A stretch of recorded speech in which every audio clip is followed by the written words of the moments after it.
After travelling to Tijuca in 1968, Brian Jones wrote, "They're not singing to an audience of mortals, but rather an incantation to those on another plane."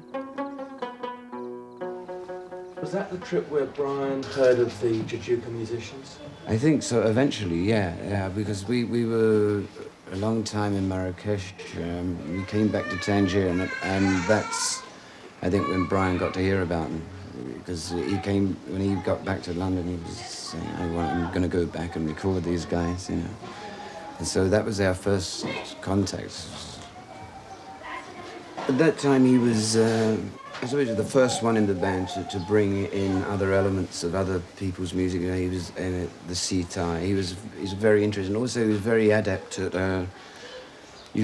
Brian would walk in the studio, and no matter what instrument was lying around, even though he'd never played it before, he'd be able to knock something out of it very, very quickly. You know, hence we used to use vibraphones and stuff, mainly just because they were lying around in the studio, and everybody thought, what a wonderful piece of orchestration. But it was just sheer accident, and Brian's ability to be able to get something out of an instrument. Hence, he'd pick up some sort of primitive sort of instruments they hear and be able to play it. You know, so he brought more exotic tones to the band, shall we say? You know.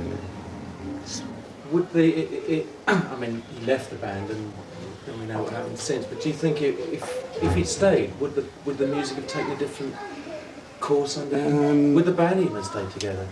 I wonder. I mean, that's very difficult to say.